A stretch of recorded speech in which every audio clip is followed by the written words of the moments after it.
कृष्णा। राधे राधे भक्तों, आप सभी का शिव महापुराण के 34वें और 35वें अध्याय में स्वागत है। इस वीडियो में आप 34वां और 35वां अध्याय सुनेंगे। इससे पहले वाले वीडियो में आपने सुना था कि किस तरह शिवजी अब बारात लेकर राजा दक्ष के यहाँ माता पार्वती से विवाह करने के लिए पहुँचे थे और उनका स्वागत सत्कार किस तरह हुआ। तो आइए श्रवण करते हैं। हे नारद, क्या दान के पश्चात दक्ष ने भगवान श्री शंकर जी को बहुत सा दहेज दिया, बहुमूल्य वस्त्र उनको भेंट किए, ब्राह्मणों को बहुत सा दान दिया। इसके पश्चात गठबंधन हुआ, लेकिन उस अवसर पर एक ऐसी घटना घट गई जिसकी न तो आशा ही थी न ही आशा की जा सकती है।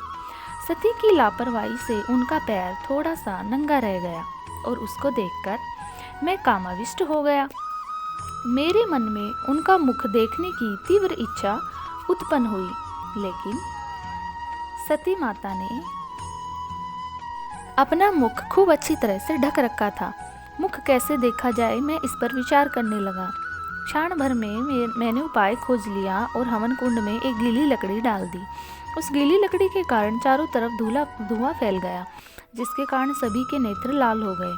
फिर क्या था, मैंने सती के मुख पर से घूंघट हटाकर उनका मुख देख लिया और उनका मुख देखते ही मेरे तन मन में काम वासना जाग उठी। मैं अब अपने मन के भाव को छिपाने का यत्न करने लगा, लेकिन भगवान शंकर जी महाराज ने अब अपने दिव्य नेत्रों से मेरे यत्न को देख लिया। फिर तो उनकी क्रोध अग्नि भड़क उठी। उन्होंने गरज कर कहा, हे ब्राह्मण, तुम महाकामी हो। तुम ध्यान कर्म धर्म को त्याग कर वेद विरुद्ध कर्मों में लग गए हो। विवाह के समय तुमने उमा का मुख धोखे से देखा है।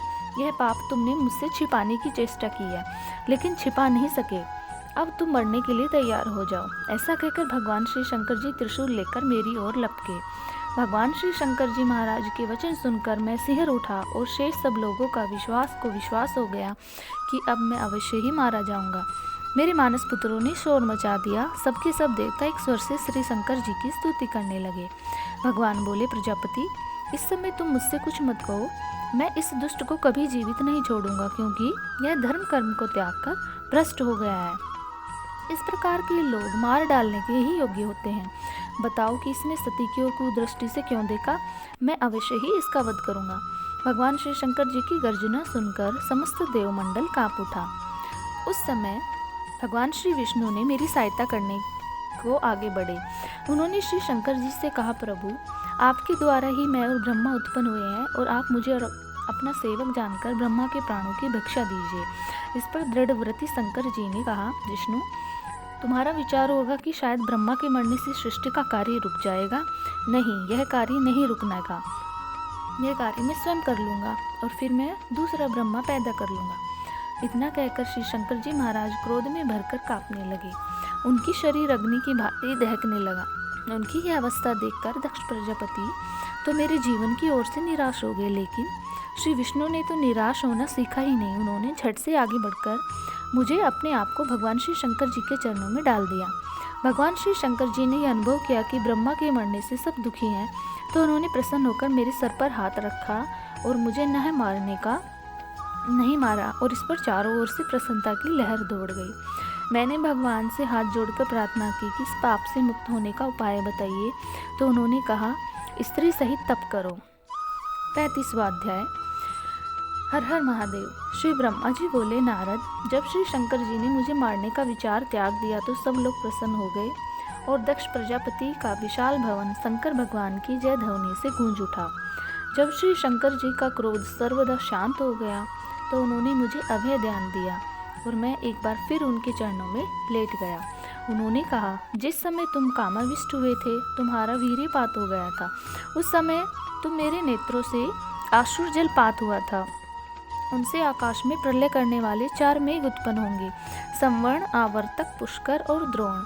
भगवान श्री शंकर जी के ऐसा कहते ही साथ ही आकाश पर यह मेघ छा गए और मंद मंद वर्षा होने लगी। भगवान श्री शंकर जी ने मुझे फिर विवाह का शेष कार्य पूरा करने की आज्ञा दी और फिर चारों ओर आनंद की लहर दौड़ गई और वातावरण बाजों और सहनाइयों की आवाज़ से गूंज उठा। हम सब ने सम्मिलित रूप से भगवान श्री शंकर जी की स्तुति की। हमने कहा, प्रभु, जिस प्रकार शब्द तथा अर्थ में कोई भेद नहीं है, आपकी महिमा अपरंपार है, फिर भी आपकी कृपा होने से मूर्ख भी उसे जान लेते हैं। हमारी स्तुति से भगवान श्री सदाशिव अत्यंत प्रसन्न हुए और फिर उन्होंने हाथ जोड़कर दक्ष प्रजापति से सती सही जाने की आज्ञा चाही। दक्ष प्रजापति ने बड़े उत्सव के साथ श्री शंकर जी और सती को विदा किया। वह कुछ दूर तक सबको विदा करने के लिए साथ आए और श्री शंकर जी के कहने पर वापस लौट गए और भगवान श्री शंकर के साथ हम सब लोग कैलाश पर्वत पर पहुँचे। उन्होंने आदर सहित हम लोगों को भोजन करवाकर विदा किया। हे नारद, इस पर श्री शंकर जी और भगवती सती का विवाह कार्य संपूर्ण हुआ। बोलो हर हर महादेव। अगर आप मेरे चैनल पर नए आए हैं तो कृपया मेरे चैनल को लाइक शेयर और सब्सक्राइब करें। और भक्तों, अगर आपको मेरी चैनल अच्छा लगता है तो इसको ज़्यादा से ज़्यादा शेयर भी करें। हर हर महादेव।